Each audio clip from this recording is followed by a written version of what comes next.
On est perdu entre, comment me placer par rapport à ma famille, alors qu'avec les amis, il faut être rigolo, il faut faire sauter, par exemple, les normes justement et montrer qu'on revendique plein de choses, tandis qu'avec la famille, il faut être plutôt, cadré, normé et cetera. François Roustan disait que l'hypnose, c'est un mouvement constant entre ce qui est le plus intérieur et le plus extérieur. Donc du coup, ce n'est jamais un repli sur soi, ce n'est jamais une analyse, ce n'est pas non plus par la compréhension de ce que l'on est, ni par la connaissance de ce que l'on est, que l'on va effectivement, prendre confiance en soi. Qu'est-ce que je peux rencontrer ça? La culpabilité des gens, qui malgré tout ce qu'ils ont lu, malgré tout ce qu'on leur a dit, de consignes qui s en théorie sont intéressantes, hein, mais malgré ça, ils vont pas bien. Donc ils viennent me voir, donc tu parlais d'angoisse, c'est de l'angoisse sur de l'angoisse, c'est de la culpabilité de pas aller bien alors qu'on a lu tous les derniers bouquins, qui étaient à lire, quoi.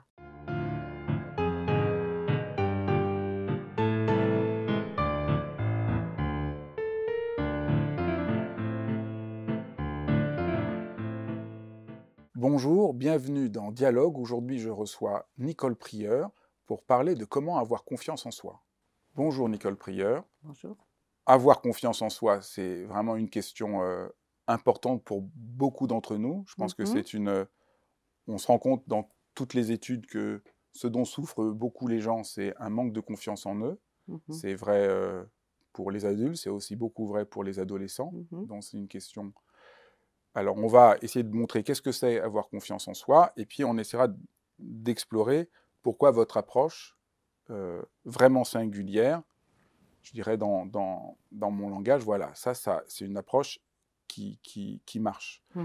Euh, mais alors commençons par essayer qu'est-ce que c'est la confiance en soi, pourquoi on a tant de mal à avoir confiance en nous. Mmh. Comment définir la confiance en soi? Je dirais, avoir confiance en soi, c'est percevoir ses ressources. C'est savoir un petit peu justement qu'est-ce qui est solide en soi, qu'est-ce qui tient en soi et pouvoir les mobiliser. Alors ces ressources-là et cette perception de soi-même finalement, ça se construit. C'est quelque chose qui ne cesse de se transformer tout au long de la vie, hein, donc ça se construit depuis l'enfance. Les enfants construisent leur confiance en eux, dans le regard de leurs parents. Si les parents les voient comme des êtres en qui on peut avoir confiance, ils auront confiance, hein. S'ils voient du positif dans le regard de leurs parents, eux-mêmes se construiront en miroir, comme quelqu'un avec la perception de quelqu'un en qui ils peuvent avoir confiance. Donc la confiance se construit dans le miroir par rapport aux autres et enfants. Mais souvent, quand on est enfant et ensuite après adolescent et adulte, on a le sentiment, ou peut-être ça rejoint aussi la réalité, qu'on nous demande toujours plus que ce qu'on est capable de faire. Donc il y a toujours un décalage entre ce auquel on voudrait, parvenir et finalement ce que l'on estime avoir su faire. Et donc c'est dans ce décalage entre ce que je n'arrive pas à faire, ce que j'ai l'impression qu'on me demande de faire et ce que je perçois de ce que je suis capable de faire, donc ce décalage-là peut fragiliser la confiance en soi. Donc c'est quand on a le sentiment qu'on n'est pas à la hauteur. Et donc c'est ce qu'on entend chez les adultes et c'est vrai que moi dans mes consultations, je peux avoir, des personnes qui, heu donc c'est très subjectif aussi. Je peux avoir des personnes qui ont socialement une belle réussite, même familialement, comme ça de l'extérieur, on a l'impression qu'ils ont une bonne place dans la famille, que tout va plutôt bien et en eux-mêmes, subjectivement, ils ont l'impression que, ils n'ont pas, ils doutent d'eux. Hein. Donc le manque de confiance en soi, ça entraîne un sentiment de doute et du coup, c'est là où il peut y avoir un problème. Si je doute de moi, je ne vais pas jusqu'au bout de ce que je peux réaliser. Je ne me permets pas de prendre ma place quand j'ai une place à prendre et du coup, finalement, je me trahis moi-même. C'est des choses dont on avait peu parlé pendant longtemps. C'est Ouais. des notions qui arrivent, qui sont assez récentes, cette notion de confiance en soi. J'ai envie de dire oui, c'est parce que c'est une notion quand même très psychologique, cette notion de confiance en soi, hein. Ça nous ramène quand même à l'image de soi-même, ça nous ramène à la notion de perception de soi, donc ça peut ramener aussi, quelque part au travail que l'on fait, à la réflexion sur soi-même, Parce hein, que donc on avait pendant longtemps les difficultés qu'avaient les gens, la souffrance qu'avaient les gens, on on ne voyait pas forcément pendant Non, longtemps c'est qu'une des vrai, causes majeures c'est vrai, oui. de souffrance, que les gens ont l'impression de ne pas pouvoir s'épanouir, d'être Mmh, empêchés, oui, même des fois d'être beaucoup de problèmes d'angoisse et de tout souffrance à viennent fait, d'un manque de confiance. tout à fait. C'est assez étonnant que c'est une notion, au fond, assez récente dans le... C'est vrai, c'est une notion assez récente et c'est vrai que c'est depuis, j'ai envie de dire, depuis quelques dizaines d'années, depuis on fait vraiment attention, j'ai envie de dire, au bien-être intérieur, au bien-être psychique des sujets, hein, qu'effectivement on se préoccupe de cette notion de confiance en soi. Mais c'est vrai que, aussi on se rend compte, je pense qu'on a abordé la question de la confiance en soi par tout ce qui est, tout ce que ça fragilise quand on n'a pas confiance en soi. Hmm. C'est-à-dire qu'effectivement, par presque la pathologie, hein, du manque de confiance en soi, hein. Je veux dire, Oui. c'est donc, Est-ce que le manque de confiance a, a augmenté ces dernières oui, décennies? Parce qu'on a quand même l'impression que c'est quand même un des problèmes majeurs, particulièrement, j'ai c'est clair, l'impression, pour les adolescents qui oui. souffrent intensément d'un manque de confiance en Mmh. eux. Je pense qu'effectivement, d'abord, on est plus sensible à ce que l'on vit, soit avec soi-même, hein, sous le regard de l'autre, hein. On est plus sensible à ça et on va avoir plus envie de prendre soin de ce soi-là qui est en cause. On a donc plus envie de prendre soin et en même temps, je crois que, notre monde nous sollicite sur tellement de plans que pour avoir le sentiment qu'effectivement on est à la hauteur vis-à-vis de sa famille, vis-à-vis de sa fratrie, vis-à-vis de l'école, vis-à-vis des collèges, vis-à-vis des pairs quand on est adolescent, je pense que ça demande un travail énorme d'élaboration de sa propre personne, enfin, je veux dire, de réflexion sur sa propre personne. Donc, les adolescents sont effectivement très vite débordés par cette question.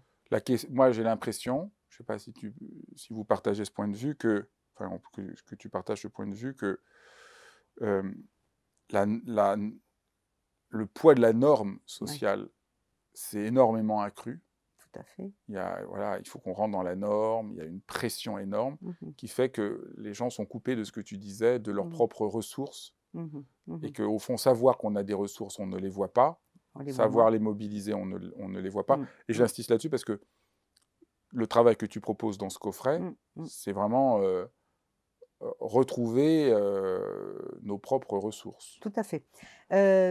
Alors, effectivement, j'ai envie de dire les normes sociales et je pense que c'est ça qui fragilise l'individu. C'est-à-dire que, encore une fois, si on est sollicité sur plein de plans en même temps, hein, sur plein de niveaux de notre identité, familiale, professionnelle, amicale et cetera, chaque milieu a sa norme et quelquefois ces normes se conflictualisent, ne sont pas les mêmes. Ce n'est pas la même chose d'être à la hauteur, avec sa famille, d'être, le bon copain, avec ses amis, ce n'est pas la même chose et quelquefois justement, ce qui est demandé dans un endroit, ce n'est pas la même chose qui est demandé dans un autre. Donc du coup, on est perdu. On est perdu entre, comment me placer par rapport à ma famille, alors qu'avec les amis, il faut être rigolo, il faut faire sauter, par exemple, les normes justement et montrer qu'on est, qu'on revendique plein de choses, tandis qu'avec la famille, il faut être plutôt, cadré, normé et cetera. Donc c'est les sollicitations, et l'imposition des normes, mais surtout des normes différentes selon les milieux d'appartenance et selon les lieux, de filiation finalement. Alors, Oui. ça, je Alors, pense que c'est clair. Alors, ce que tu proposes oui. dans ce coffret, Mmh donc mh. c'est un coffret avec... euh, il y a combien d'exercices? Il y en a 8. Et avec 8 exercices, donc tu proposes 8 exercices qu'on a écoutés. Donc moi, je trouve que ça, c'est un des atouts du livre, c'est que ce n'est pas un livre qu'on doit lire pour essayer de mettre en place des choses, c'est Mmh. des exercices guidés, Mmh des mh. séances. Donc c'est comme si on avait un rendez-vous privé avec toi Tout et à fait. tu nous guides, et tu guides pour que, en écoutant, c'est pas qu'on a à comprendre des choses, Non. c'est tu aides à nous Mmh mh. déplacer pour nous faire entrer dans la confiance. Et donc, avant qu'on se voit, j'en ai écouté certaines et j'étais très frappé parce que je trouve que, comme je disais tout à l'heure, ça marche. C'est pas, il y a quelque chose qu'on comprend pas très bien comment ça Ah marche, bah, mais c'est ça ça. marche. Et bah, c'est Donc, ça. on comprend pas trop bien parce que t'es pas là en train de nous expliquer. Au fond, c'est Non. un peu comme des sortes de voyages que tu nous Ouais. invites à faire. C'est très simple. Non, je dis ça pour les gens qui nous écoutent, vous avez besoin d'aucune capacité, c'est extrêmement simple. On sent que toi, tous les mots comptent de ce que tu dis, qu'il y a quelque chose qui se passe, mais à écouter, c'est extrêmement simple. On ne comprend pas trop ce qui se passe et on C'est ça. sent que quelque chose se transforme en profondeur en nous. Donc peut-être on pourrait essayer qu'est-ce que c'est, voilà, quel est le chemin que tu nous invites à faire? Alors, c'est vrai que, moi, j'ai eu beaucoup de plaisir à préparer ce coffret, ces exercices. Parce que, en fait, je me suis dit: «Ce qui marche avec mes patients, il y a pas de raison que ça ne marche pas d'une manière plus élargie» et donc j'ai vraiment pris les exercices, comme un processus thérapeutique. En fait, mais très simple. Encore une fois, on va voir pourquoi c'est si simple que ça. Je veux dire, j'ai vraiment pris exercice par exercice, je les ai vraiment considérés comme des étapes, hein, des étapes et encore une fois, ce sont les étapes que je suis avec, les personnes qui viennent me rencontrer. D'abord, je leur demande de s'installer très con ça tout se fait dans le grand confort. C'est ça qui est intéressant aussi. Ça t'a paru simple et tant mieux, parce que c'est sur le fond, c'est très simple, hein. Oui, parce qu'on n'a pas d'exercice à faire, de trucs à réussir, Ah il n'y a non, pas de voilà, ah non, il y a pas, à analyser quoi que ce soit, à ah non, comprendre quoi que surtout ce pas. soit, donc ça, c'est vraiment très, Ah oui. c'est génial. Ah, c'est génial et c'est la première chose, je crois que c'est le premier exercice où je dois dire quelque chose comme: «Il y a rien à réussir, il C'est y a ça. rien à vouloir, il y a même pas à savoir si on pense pas, on s'en fiche». Je veux dire, Ah, c'est ça fait du vraiment bien parce qu'on est tellement pris par justement, ce qui nous empêche d'avoir confiance, c'est qu'on tout est tout de suite une pression et on se demande si on va réussir ou pas. exactement. Donc là, tu court-circuites le fait qu'on a à réussir ou pas. Il y a rien à réussir. Il y a rien à vouloir, il y a même pas, à écouter ma voix. Alors la voix, on verra peut-être tout à l'heure que c'est un élément très important, mais à un moment donné, la personne qui écoute les exercices, peut très bien ne plus rien écouter, mais se laisser porter par, j'allais dire, par le son, par la mélodie des mots, c'est tout. C'est pour ça que finalement, c'est vrai qu'il y a quelque chose d'excessivement simple et je pense que c'est le retour à cette simplicité qui fait du bien. Parce que ça soulage, parce que j'ai envie de dire, ça permet, alors du coup, si on veut réfléchir un petit peu à ce qui se passe, le retour à la simplicité, ça permet de rendre le patient ou la personne, présent à lui-même. Il retrouve ce qui est de plus simple en lui. Mais en fait, le paradoxe, c'est évidemment, le paradoxe, on le comprend, c'est que on ne peut pas avoir confiance en soi par une décision volontaire. Non, Si on pouvait par une décision volontaire, personne n'aurait besoin d'acheter ton coffret et tout le monde exact, réussirait. Donc on ne exactement. peut pas avoir confiance parce qu'on ne peut pas décider d'avoir confiance. C'est Non, un changement au fond tout de à fait, présence à soi. Et donc c'est ça qui est subtil. Et c'est pour ça que moi je trouve que la plupart des discours sur la confiance en soi sont vains parce qu'on continue à donner aux gens des choses à faire pour avoir confiance. Mais en fait, s'il y avait des choses à faire, il n'y aurait pas de problème. Donc c'est plutôt un changement de position tout dans à la fait, vie, en rapport à soi, tout à que fait, tu invites à faire, parce qu'au fond, ce que tu disais tout à l'heure, c'est on a des ressources, mais quand on manque de confiance, on ne sait plus où elles sont, on ne exactement, sait plus se relier à elles, on ne sait plus les mobiliser et on exactement, n'y croit plus. Donc, exactement, comment je peux recroire dans mes exactement. ressources? C'est pas en disant, mais si, tu es quelqu'un de formidable. Ça, tout le monde a vu ça. C'est les enfants qui n'ont pas confiance et les parents qui disent, Ah mais oui, si, tu es mais quelqu'un de oui, bien. Et ça aide absolument pas du tout la personne à retrouver tout confiance. à fait. Dans ce que tu dis, je pense qu'effectivement, le paradoxe, c'est que, c'est simple et en même temps ça va très loin. C'est simple, parce que quelque part, il n'y a qu'à se laisser guider par cette voix, hein, par ma voix, mais en même temps donc ça peut paraître effectivement c'est très simple, encore une fois c'est très confortable, mais en même temps le changement est énorme. Parce que le changement, qu'est-ce que à quoi j'invite les gens par ces voyages? Je les invite à prendre place par rapport à eux-mêmes, à retrouver finalement leur propre assise et effectivement, c'est pas par des discours. Je les invite à retrouver, leur place, j'allais dire presque leur assise, leur empreinte dans le fauteuil, hein, je veux dire d'être là, complètement là, sans avoir d'autre objectif que d'être là et finalement, ça les invite à prendre une place non seulement différente par rapport à eux-mêmes, mais également une place différente par rapport à l'existence et à la vie. C'est-à-dire que ce geste-là, de s'installer confortablement dans un fauteuil, d'être vraiment là en face de quelqu'un ou en écoutant quelqu'un qui l'y invite, donc dans une relation finalement de grande proximité, parce que par ma voix, même si je ne suis pas une physiquement présente, il y a comme ça crée une grande proximité, ça crée comme un cocon quelque part, hein. Et donc, quand on invite de cette manière-là l'autre à prendre place en face de lui, quelque part aussi on lui ouvre la possibilité de prendre une autre place dans l'existence. C'est-à-dire que du coup, en prenant place en lui dans le fauteuil, il se libère de beaucoup de carcans. Tu devrais faire ceci, tu aurais dû faire ceci, et puis même les assignations personnelles intérieures. Il s'en libère parce que tout d'un coup, comme j'aime dire quelquefois, il ouvre les fenêtres de son existence. Il se place autrement.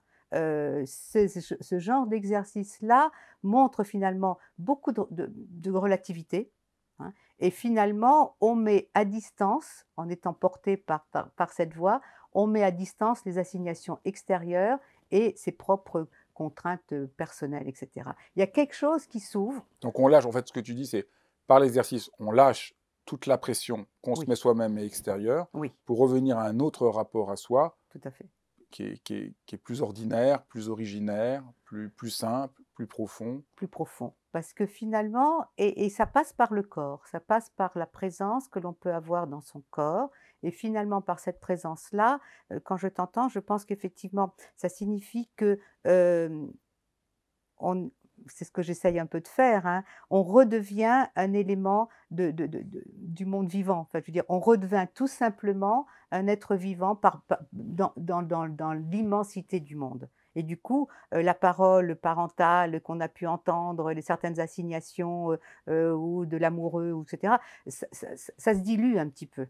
Ça se dilue, ça prend moins d'importance, comme je peux dire quelquefois, parce que j'utilise beaucoup de métaphores, c'est comme un nuage qui passe dans le ciel. Hein, je veux dire, et nous, on a tout le ciel devant nous. Les ressources sont. Alors, quand on parlait de ressources aussi, ce qui est intéressant, c'est qu'on s'aperçoit dans cet exercice-là, dans ces exercices-là, si je prends une place différente par rapport à moi, si je prends une place différente par rapport au monde, ça veut dire aussi que je suis capable de saisir davantage les ressources qui me sont proposées, offertes dans des milieux, dans des contextes autres que mes contextes habituels. C'est-à-dire qu'on a l'habitude souvent de dire qu'on a besoin de s'appuyer sur nos propres ressources, oui, mais j'ai aussi besoin de découvrir les ressources du monde extérieur pour pouvoir aussi prendre appui et être aidé par ça. Et du coup, là, quand on ouvre un petit peu les fenêtres de son rapport au monde, effectivement, on va savoir qu'en respirant, l'odeur d'une fleur, c'est ce que j'ai fait ce matin, je vous arrive un peu en avance, je suis allée découvrir quelques fleurs, ça fait un bien fou. Et en découvrant, la fleur là, en regardant un vol d'oiseaux et cetera, tout d'un coup, on s'ouvre à d'autres ressources. Et ça, c'est rudement important. Alors là, on est sur un des points qui sous-tend l'exercice que tu proposes et qui est assez différent du discours habituel, c'est que retrouver confiance, Oui, on dit confiance en soi, mais paradoxalement, c'est pas en se tournant uniquement sur soi, c'est clair. mais c'est en retrouvant une relation aux autres et au monde. Et sans doute peut-être que c'est une des grandes erreurs de la psychologie actuelle, d'inviter les gens à avoir confiance Ben oui. en se regardant le nombril, Ah oui. et que paradoxalement, donc on a déjà montré, que essayer d'avoir confiance en soi en essayant de se convaincre intellectuellement, par la logique ou par la volonté, ça marche pas du tout. Ça marche Mais pas. la deuxième chose, la deuxième grande erreur, qui à mon avis empoisonne Ouais. énormément les gens, c'est tout un discours psy actuel.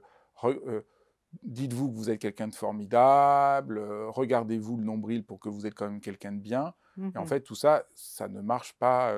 Ça ne marche pas. C'est ça que je disais. Ce que j'aime bien dans ton coffret, c'est que ça marche, parce que moi, je suis frappé qu'il y a plein de discours qui comme ça, sont très sucrés, donc on se dit ça va marcher, et qui Mmh. en fait Non, empoisonnent énormément les gens. mais oui, mais oui. C'est-à-dire Alors qu'effectivement peut-être ma question, c'est vas-y. pourquoi c'est une erreur de croire qu'on va avoir confiance en soi en se regardant soi-même? Même parce que, j'ai envie de dire, notre spécificité d'être humain, c'est d'être constamment en relation.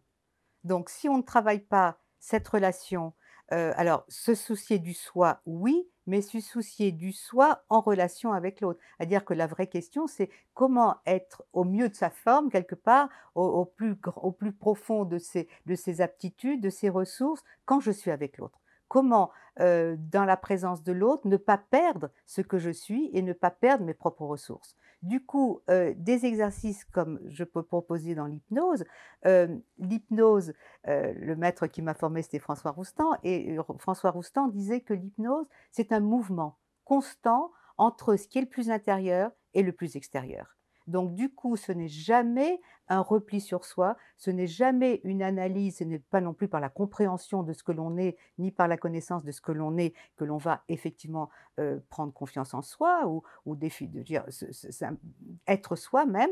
Donc ce n'est pas par ça, c'est quand on est à l'aise et quand on acquiert une véritable souplesse entre soi et l'autre. Comment on peut accepter d'être un peu perturbé par l'autre parce que c'est inévitable, mais comment plus l'autre m'apprend des choses qui me perturbent sur moi, plus je suis moi-même. C'est donc dans ce mouvement-là qu'il y a quelque chose à inventer, à créer et effectivement et j'ai envie de dire, c'est ce qui peut paraître dans la magie de l'hypnose. Enfin, je veux dire, ça peut paraître magique parce que là encore une fois, il y a rien à faire.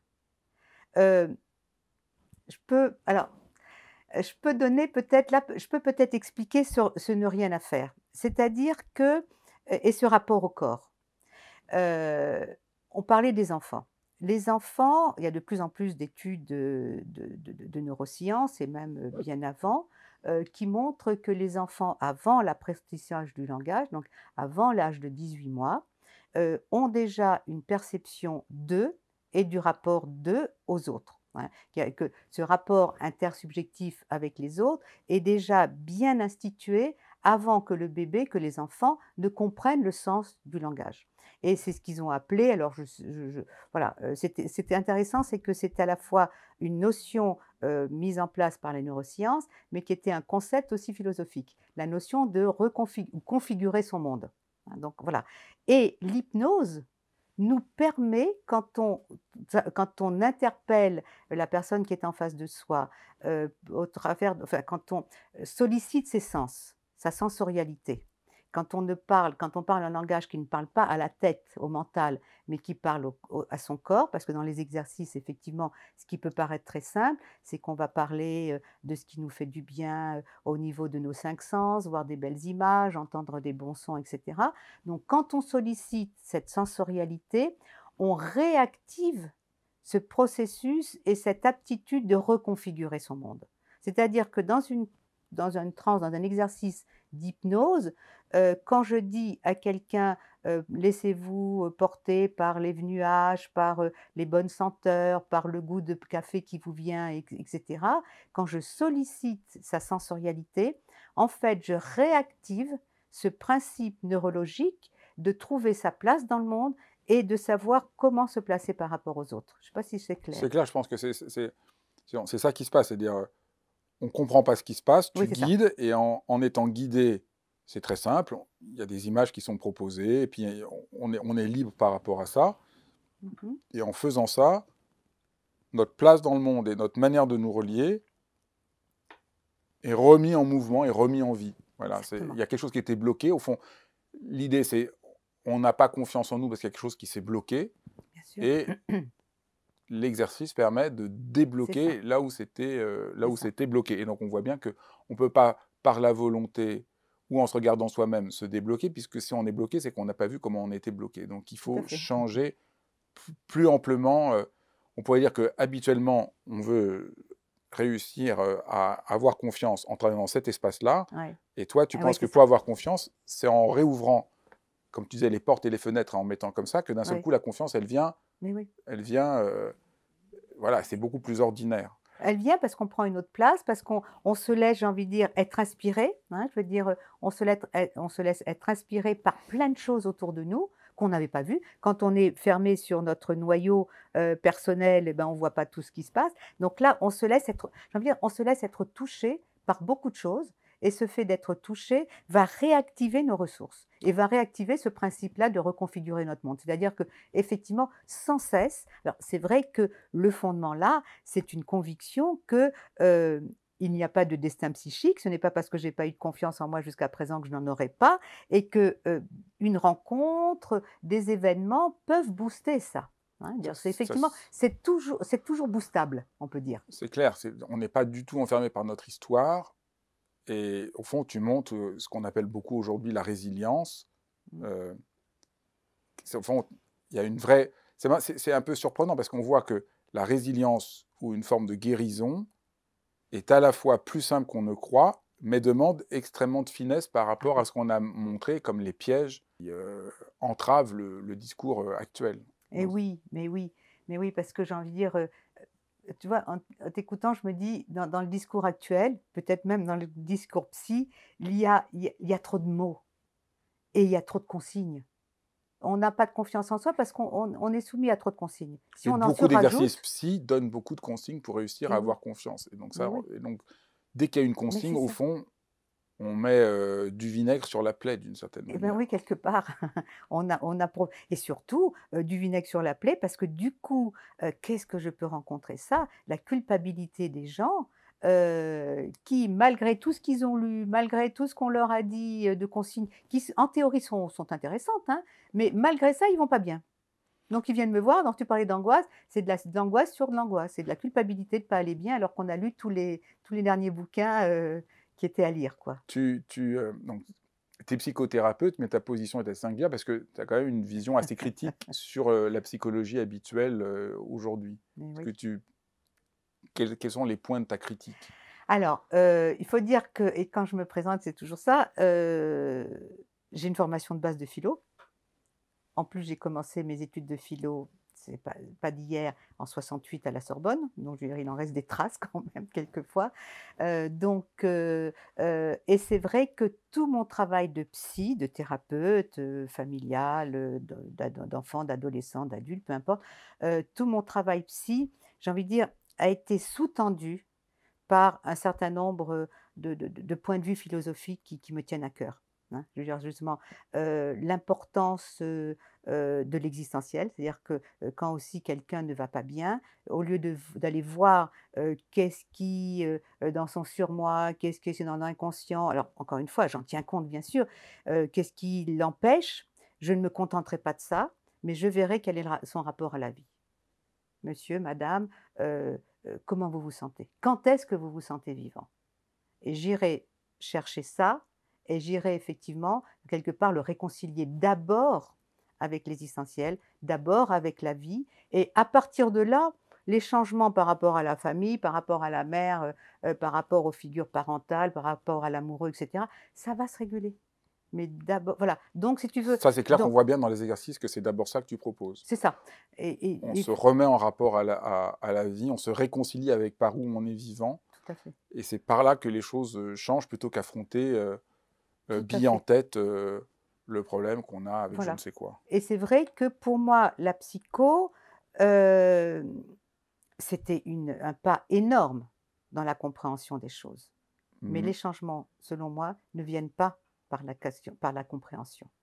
Le changement vient quand on se déplace et quand on est capable de se déplacer, donc comme on disait tout à l'heure, avec souplesse, effectivement, pour se repositionner autrement dans chacune de nos relations. On n'est jamais le même, avec des amis, avec sa famille et cetera et donc c'est cette souplesse-là qu'il faut acquérir et la psy, en général, aussi, un autre alors d'abord, ça ramène trop au moi, à l'ego. L'ego et le soi, c'est pas tout à fait pareil, mais ça ramène trop à l'ego et la psychologie a tendance à couper l'individu en tranches de saucisson.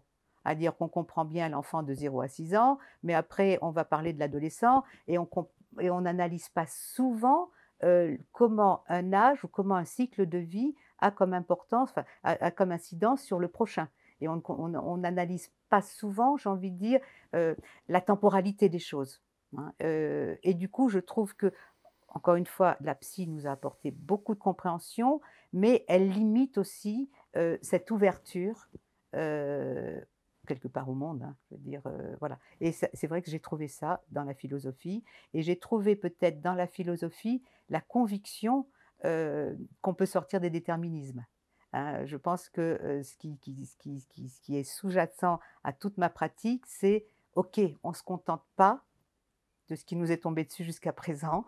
Parce que c'est On vrai qu'il y a tout un discours psy qui est extrêmement culpabilisant parce que on nous renfonce dans les déterminismes qui viennent de notre enfance, Eh etc. oui, Donc ça joue un rôle, mais d'être enfermé dedans, ouais. Il y a quelque chose de très... Parce que je pense que la psychologie fonctionne avec un un mode de pensée de causalité.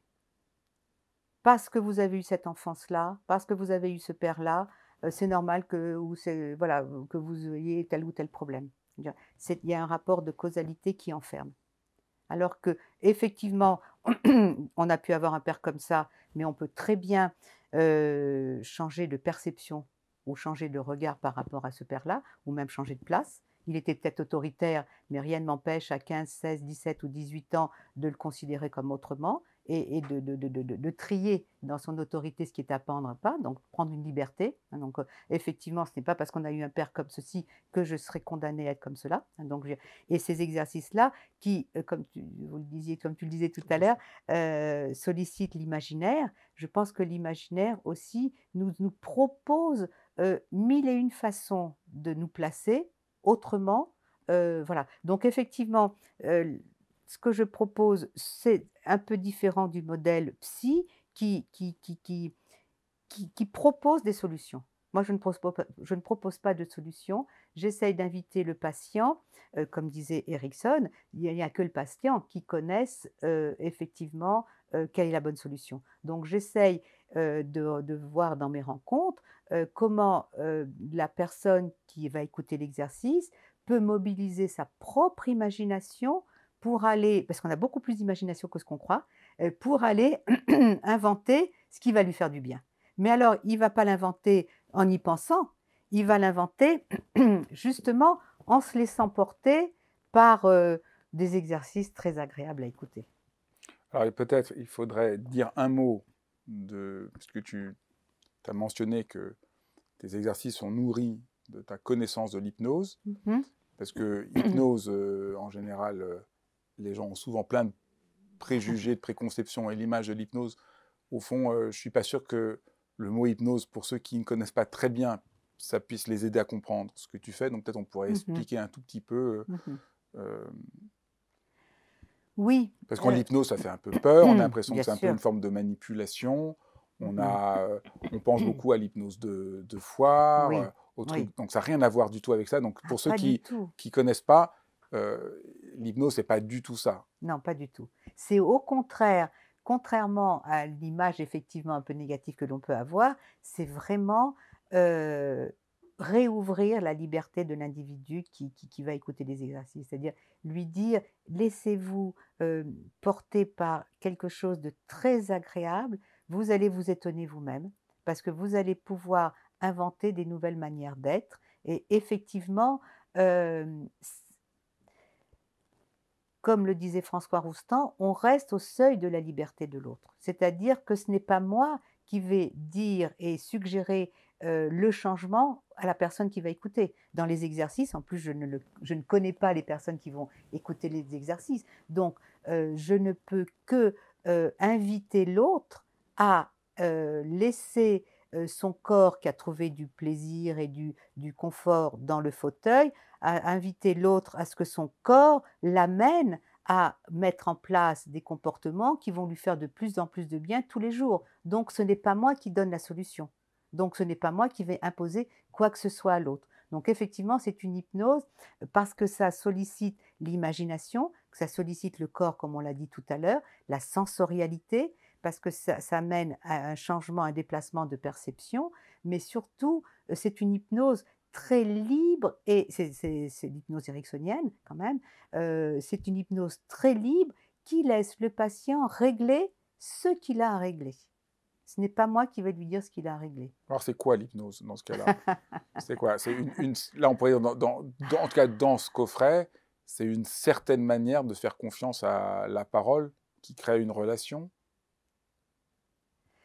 C'est retrouver alors en remettant la notion de confiance, j'ai envie de dire, c'est retrouver avant même la confiance, c'est retrouver sa propre assise. C'est retrouver que là, dans le fauteuil, en écoutant cette voix qui m'invite à voyager, heu, qui m'invite à du confort, Oui, mais ça, c'est ce que je fait, mais ça, c'est ce que fait l'hypnose. Mais c'est quoi l'hypnose pour les gens qui n'ont aucune idée? C'est quoi? c'est quoi? c'est un voyage vers l'imaginaire qui va nous rassurer, qui va nous ouvrir des perspectives. Heu, qu'est-ce que je sais pas. C'est difficile. C'est Je sais, difficile, hein? je réponds une c'est difficile parce C'est que, difficile parce que bah, l'hypnose, c'est une invitation. Je l'hypnose, reviens c'est là-dessus. un certain rapport à la parole. Ça, on À peut la dire que la formation à l'hypnose, c'est quand même Ah oui, un alors la certain formation, c'est rapport. autre chose, oui. C'est-à-dire que c'est-à-dire comment un mot peut œuvrer, peut travailler. Donc ça, il y a tout un savoir très fin de la Clair. parole. Et après, il y a ce que en hypnose on appelle la transe, c'est-à-dire Mmh. un Ah état oui, de présence. ah oui, Je c'est dirais que ça. donc l'hypnose que tu proposes, c'est à la fois on rentre dans un état de présence, de disponibilité, Mmh mh. et puis un certain savoir sur les mots. Mmh. Et je dirais, c'est un peu ça Mmh. qui constitue, disons, la grammaire de l'exercice par rapport à ce Tout que à les gens fait. peuvent. Les gens, bon, il y a peut-être des gens qui connaissent déjà, mais pour Oui, oui, beaucoup de oui, gens, tout à ça ne fait. ressemble pas à de la relaxation, ça Non, ne ressemble pas à des exercices psy dans lesquels on vous dit des choses que vous non, avez à faire. non. C'est une certaine manière de parler que, quand on entend, on voit rien de spécial, mais toi, il y a un savoir incroyablement subtil sur les mots, Oui, l'usage des mots, oui, enfin plein de choses oui, qui permettent oui. de, de, de, de, Mmh. de permettre à la personne qui écoute d'inventer son propre voyage à elle. Exactement, et quand tu parles de mots, en fait, ce que l'on utilise, ce sont surtout des métaphores. Des métaphores justement qui sont des images. Par exemple, si je dois travailler avec quelqu'un pour qu'il prenne un peu plus de liberté, si je prends la métaphore de l'oiseau, hein, qui s'envole et cetera, l'inconscient de la personne qui sera en face de moi ou qui va écouter les exercices, elle saura bien de quoi il s'agit. Mais la personne qui est en face de moi ou qui va écouter les exercices, elle peut imaginer n'importe quel oiseau. Elle peut donc je veux dire, la métaphore, ça ouvre des champs encore plus larges que le mot. Si j'emploie le mot de liberté, il va résonner comme peut-être une imposition, encore une fois comme une contrainte, comme quelque chose d'abstrait, tandis que si je prends la notion de métaphore pour parler, enfin, la métaphore de l'oiseau pour parler de liberté, là, l'imagination du patient va se laisser porter. Et c'est lui-même qui va inventer le propre oiseau qui va lui faire, qui va lui donner l'envie d'être libre, etc. Donc effectivement, les mots, mais les mots qui sont plus porteurs de métaphores que de consignes. Il n'y a pas de consignes, hein. Il n'y a pas de consignes, il n'y a pas de conseils, il n'y a pas de consignes, il n'y a pas de conseils. Il y a effectivement, alors je n'aime pas ce mot-là, mais c'est vrai que, ça amène une certaine forme de lâcher prise, dans le sens où, à un moment donné, on s'aperçoit qu'on n'a plus besoin de contrôler pour retrouver un état, alors c'est ça l'hypnose, c'est un état, de conscience qui est un état de rêverie finalement, hein, qui nous permet de lâcher justement, une part du réel pour s'autoriser à flotter dans l'imaginaire. Oui, en précisant tout de suite que c'est un imaginaire qui Guidé. permet, parce qu'il ne s'agit pas d'aller dans l'imaginaire pour l'imaginaire, il s'agit Non, par l'imaginaire de se rendre compte que qu'est-ce qui était pour nous la réalité, c'est ça, était fermé, coincé, c'est ça, et donc l'imaginaire, c'est le tout passage à fait. pour que notre réalité cesse d'être coincée là où elle était coincée. Exactement, Parce qu'au fond, il y a des exactement. exercices des fois de relaxation qui jouent avec l'imaginaire, mais c'est Oui, pas oui, du oui. tout la même, Non, c'est ça. c'est pas du tout la même Non, science non, c'est même ça, c'est ça. qui est, Non, non, c'est ça. Parce qu'effectivement, il n'y a pas de consigne, il n'y a pas, de suggestion, mais je finis les exercices en disant: «Laissez effectivement, le confort que vous avez trouvé dans cet exercice-là, laissez-le vous aider à prendre plus confiance en vous». Alors, je donne toujours des choses très, très larges parce qu'encore une fois, l'imaginaire est un détour pour revenir à une place qui est plus confortable pour soi. parce que ce qui est absolument étonnant, c'est que chaque personne qui va faire les Oui, exercices va vivre une expérience complètement différente. complètement Parce que différente. la force de ce que tu fais, Oui, c'est que l'exercice va parler à la personne exactement là où elle est, tout va à fait. l'aider exactement là où elle est. Et donc, le truc complètement surprenant, c'est que Assez, si vous faites ça en famille, bah, assez. vous vivrez chacun des expériences complètement différentes. Vous ne verrez pas les mêmes choses, vous Ah, n'aurez pas les mêmes exactement. choses. Comme ce n'est pas du tout quelque chose de dirigé, Ah oui, c'est ça. c'est Ah, vraiment, tout le monde va faire une expérience ah oui, différente. c'est Et ça donc, qui est c'est ça que tu passionnant. renvoies chacun vraiment à sa subjectivité, à sa liberté, pour que œuvre ce qui a besoin d'œuvrer, pour guérir ce qui a besoin d'être guéri, libérer ce qui a Exactement. besoin d'être libéré, et Oui, retrouver la confiance que chacun a besoin c'est ça. de faire. Et ce n'est pas moi qui vais dire ce qui est à guérir et cetera. C'est ça. Effectivement, et ce qui est intéressant, là aussi, c'est qu'effectivement, et j'ai eu beaucoup d'échos, hein, de gens qui disaient effectivement, «On l'a fait à plusieurs et personne n'a écouté, n'a entendu les mêmes choses», hein. Je veux dire, C'est alors clair. on peut écouter, d'ailleurs c'est ça aussi, dans mon exa dans ce que je guide, il y a beaucoup de personnes qui se laissent porter, par exemple, les premières minutes et puis après elles lâchent complètement. Elles ont Tout le monde a le droit de ne pas écouter à un moment donné, hein, et au contraire, ça C'est peut clair. même très bien fonctionner. Mais ce qui est très étonnant, c'est qu'au moment où je dis, parce qu'il y a un moment de réveil quand même, hein, il faut revenir, là dans la vraie vie, au moment où on dit, «Revenez» et cetera, il y a toute une approche là, les gens reviennent. C'est-à-dire qu'ils partent, mais ils sont quand même en contact, en Bien lien, sûr. hein. Mais ce qui est très intéressant aussi, c'est que quand on écoute plusieurs fois de suite, le même exercice, parce que ça peut il y a des exercices qui nous feront plus de bien que d'autres, hein. Chacun aura aussi son affinité. Quand on l'écoute, à différents moments, on ne voit pas les mêmes choses, on n'entend pas les mêmes choses et on ne voit pas les mêmes images. Parce que c'est lié là aux besoins qu'on a. Exactement. Bah, Co écoutez, là, je pense que si les gens ne sont pas convaincus qu'il faut qu'ils t'écoutent et que ça va les aider à retrouver confiance en eux, je pense que ce serait triste. Bah, écoute, merci beaucoup Merci. d'avoir présenté ce coffret. Et donc, il y a 8 séances d'hypnose, et puis il y a un petit livret à côté qui permet d'avancer dedans et d'intégrer ce que tu proposes. Merci beaucoup, Nicole. Merci, Fabrice. Voilà, j'espère que